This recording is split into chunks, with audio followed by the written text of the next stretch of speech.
Hello students. इस lecture में हम लिम्फ अर्थात लसिका के बारे में अध्ययन करेंगे। जब उत्तक द्रव या उत्तक तरल लिम्फेटिक वेसल्स में एंटर हो जाता है, प्रवेश करता है, तो उसे लिम्फ कहा जाता है। अर्थात जो उत्तक के बीच में जो तरल पाया जाता है वही लिम्फ होता है, लसिका होता है। लेकिन ये लसिका कब कहलाता है? जबकि ये लिम्फ वेसल्स अर्थात लिम्फेटिक सिस्टम में प्रवेश करता है। लिम्फ प्लाज्मा की तरह एक रंगहीन तरल होता है और जो सबसे छोटी स्मॉलेस्ट लिम्फ वेसल्स होती है उनमें कोशिकाएं नहीं पाई जाती है, परंतु जब लिम्फ या लसिका लिम्फ नोड में से होकर गुजरती है तो उसमें कुछ प्रकार की सेल्स प्रवेश कर जाती है। इनमें से 99% जो सेल्स होती है वो स्मॉल लिम्फोसाइट्स अर्थात छोटी लिम्फोसाइट्स होती है और 1% इरिथ्रोसाइट अर्थात लाल रक्त कणिकाएँ, इओसिनोफिल्स, ल्यूकोसाइट या मोनोसाइट्स होती है। ये जो लिम्फ होता है वो बहुत कुछ प्लाज्मा के समान होता है, परंतु इसमें जो घुलनशील पदार्थ होते हैं वो प्लाज्मा से अलग सांद्रता में होते हैं। अर्थात इसका जो कंपोजिशन होता है, जो कंसंट्रेशन होती है विभिन्न पदार्थों की, वो प्लाज्मा से डिफरेंट होती है, क्योंकि प्लाज्मा में प्रोटीन जैसे फाइब्रोनोजन आदि अधिक मात्रा में पाया जाता है। अब हम लिम्फ के फंक्शन की बात करें, कार्य की बात करें, तो इसका एक कार्य है कि ये जो ब्लड के प्रोटीन होते हैं वो टिश्यू से पुनः ब्लड को पहुंचाता है।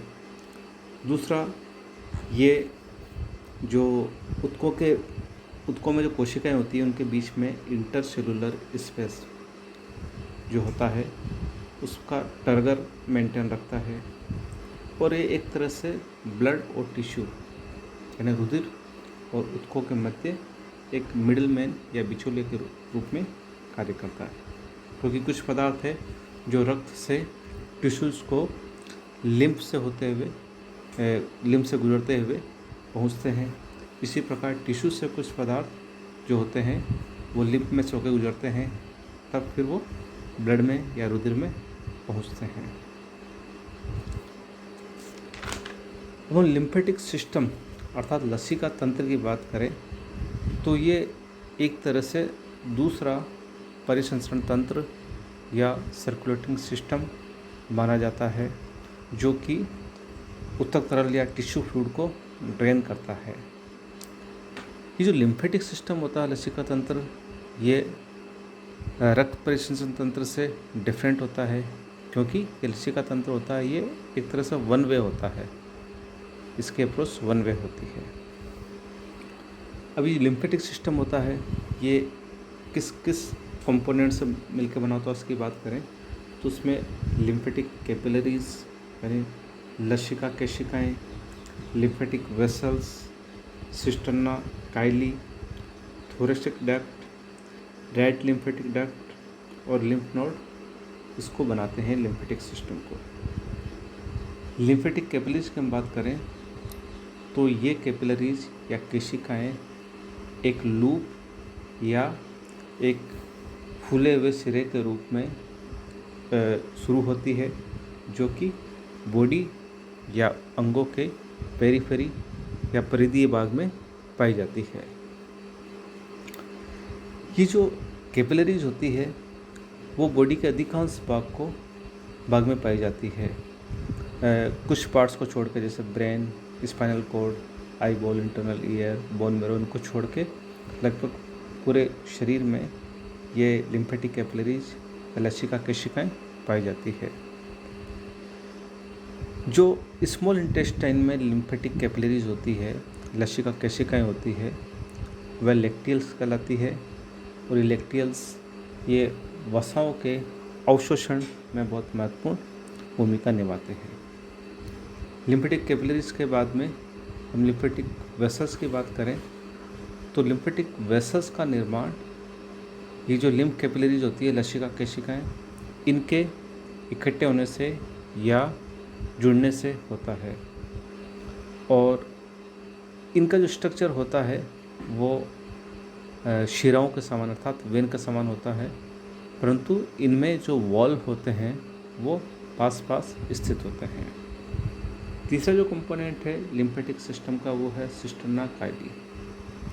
ये एक थैलेनुमा संरचना होती है जो कि अपर लंबर वर्टिब्री, जो कशेरुक होते हैं अपर वाले, उसके सामने की ओर राइट साइड में पाई जाती है।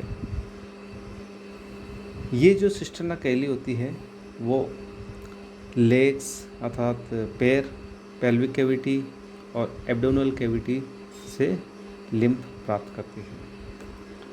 नेक्स्ट कंपोनेंट जो लिम्फेटिक सिस्टम का है, लसिका तंत्र का, वो है थोरेसिक डक्ट। ये जो थोरेसिक डक्ट होती है ये एक मेन और महत्वपूर्ण लिम्फेटिक ट्रंक होती है और इसकी शुरुआत होती है सिस्टर्ना काइली से। और ये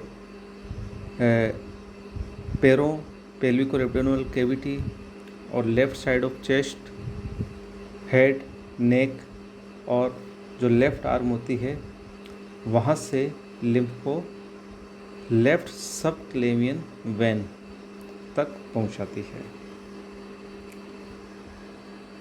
नेक्स्ट है राइट लिम्फेटिक डक्ट। तो जो राइट लिम्फेटिक डक्ट होती है वो एक शॉर्ट डक्ट है जो कि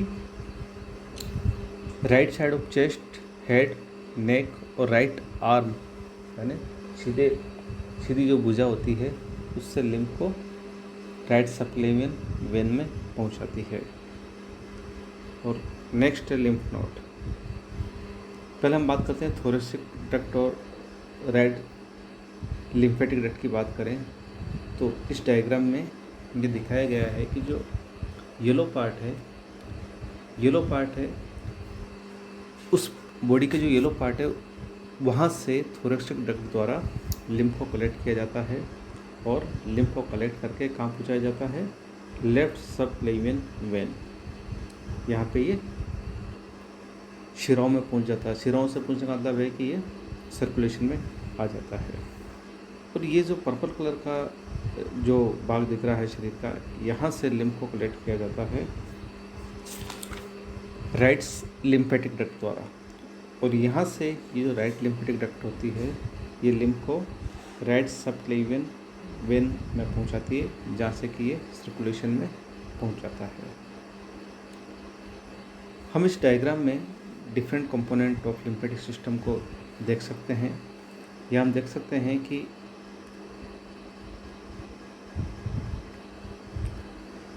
ये सर्कुलेटरी सिस्टम है, ब्लड सर्कुलेटरी सिस्टम। ये शिराओं और धमनियों से मिलकर बना होता है। और यहाँ पे ये ब्लड कैपिलरीज है। ब्लड कैपिलरीज क्या करती है कि ये ऊतकों में पाई जाती है और वहाँ पे ये विभिन्न पदार्थों को पहुँचाने का और वहाँ से लेने का कार्य करती है। इनके बीच बीच में, टिश्यू के बीच बीच में यहाँ से ये लसिका केशिकाएं अर्थात लिम्फ कैपिलरीज शुरू होती है। लिम्फेटिक कैपिलरीज आगे ये लिम्फेटिक वेसल्स बनाती है और लिम्फेटिक वेसल्स फिर लिम्फ नोड्स में से होती हुई आगे इधर ये थोरेसिक डक्ट का एग्जांपल दिया गया है, यहाँ से होती हुई ये कहाँ पहुँचाती है लिम्फ को, ये पुनः रक्त परिसंचरण तंत्र में पहुँचा देती है। इसके बाद हम बात करते हैं लिम्फ नोड की।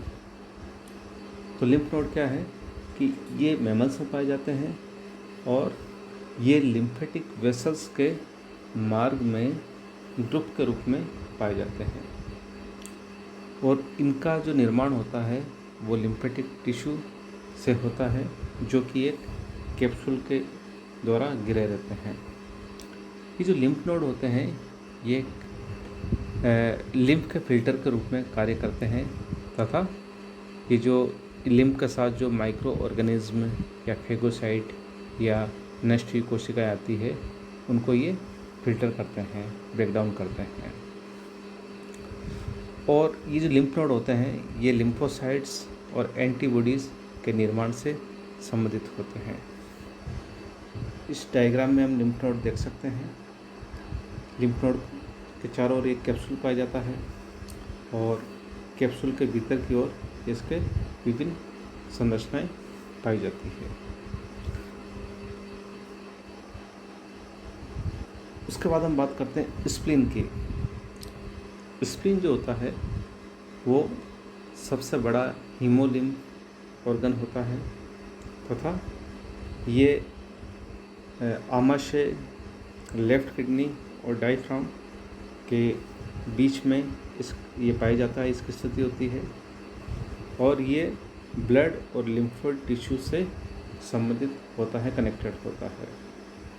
इसका जो अधिकांश भाग होता है या बॉडी का अधिकांश जो भाग होता है, अधिकांश पार्ट का जो रेटिकुलो एंडोथेलियल टिश्यू होता है वो स्प्लीन में पाया जाता है। स्प्लीन की अपन संरचना की बात करें तो इसके चारों ओर पेरिटोनियम पाई जाती है और पेरिटोनियम के नीचे एक कैप्सूल पाया जाता है। कैप्सूल से सेप्टा निकले हुए रहते हैं जो कि डेंस कनेक्टिव टिश्यू के बने होते हैं और भीतर की ओर पाए जाते हैं। और भीतर की ओर जो पेरेन्काइमा पाया जाता है या स्प्लेनिक पल्प होती है वो दो प्रकार की होती है या दो भागों से मिलकर बनी होती है। पहला है वाइट पल्प और दूसरा है रेड पल्प। जो वाइट पल्प होता है वो सामान्य लिम्फोइड टिश्यू से बना होता है और ये स्फेरिकल या फ्यूजिफॉर्म मास के रूप में ये वितरित होता है। वो जो रेड पल्प होता है वो रेटिकुलर मेशवर्क का बना होता है। और ये जो स्प्लीन होता है इसकी फंक्शन की हम बात करें, पहले एक बार इसका स्ट्रक्चर देख लेते हैं। ये तो इसकी पोजीशन है बॉडी में और इसकी संरचना है। संरचना में अपन देख सकते हैं इसका जो वाइट पल्प वाला पार्ट है वो भीतर की ओर है और जो रेड पल्प वाला पार्ट है वो बाहर की ओर इसमें पाया जाता है। इनके फंक्शंस की हम बात करें स्प्लीन की तो इसका फंक्शन, पहला फंक्शन है destruction of worn out erythrocyte. इसीलिए इसको आरबीसी का ग्रेवयार्ड या लाल कणिकाओं का कब्रिस्तान भी कहा जाता है, क्योंकि स्प्लीन जो आरबीसी होती है उनको जो वर्न आउट आरबीसी होती है उसको डिस्ट्रॉय करने का कार्य करता है। और ये डिस्ट्रॉय करने का कार्य कौन करता है कि इसमें जो मैक्रोफेज पाई जाती है फिक्स्ड और मुई, वो आरबीसी को डिस्ट्रॉय करने का कार्य करती है। दूसरा इसका इम्पोर्टेंट फंक्शन है वो है स्टोरेज ऑफ आयरन, क्योंकि जो आरबीसी डिस्ट्रॉय होती है उसमें से जो आयरन प्राप्त होता है वह मैक्रोफेज में स्टोर किया जाता है और जब इसके आगे आवश्यकता पड़ती है तो यहाँ से ये आयरन यूज़ किया जाता है, इसका प्रयोग किया जाता है। तीसरा इसका जो फंक्शन है स्प्लीन का वो है as a reservoir of blood, यानी ये रक्त के संग्रह के रूप में कार्य करता है, स्टोर के रूप में कार्य करता है। ये कुछ एनिमल्स में जो रक्त का जो वॉल्यूम होता है आयतन वो कम या ज़्यादा किया जाता है, अर्थात एडजस्ट किया जाता है। किसके द्वारा? किसमें क्या है कि ब्लड की कुछ मात्रा स्प्लीन में स्टोर की जाती है, क्योंकि एज ए रिजर्वायर ये काम करता है। एक और इसका इम्पोर्टेंट फंक्शन है वो है फॉर्मेशन ऑफ लिम्फोसाइट्स, अर्थात लिम्फोसाइट्स का निर्माण। ये जो स्प्लीन होता है ये लिम्फोसाइट के निर्माण के एक महत्वपूर्ण केंद्र के रूप में कार्य करता है। और लिम्फोसाइट के अलावा मोनोसाइट्स भी इसमें बनती है और उनका प्रोडक्शन जो होता है वह स्प्लीन के वाइट पल्प वाले भाग में होता है। और जो वाइट पल्प से ये लिम्फोसाइट्स और मोनोसाइट्स रेड पल्प में पहुंचती है और रेड पल्प से फिर इनको ब्लड सर्कुलेशन में ले लिया जाता है और ये रक्त में पहुंचती है। इस प्रकार जो लिम्फेटिक सिस्टम होता है ये अलग अलग कंपोनेंट का बना होता है और ये महत्वपूर्ण रोल प्ले करता है शरीर में।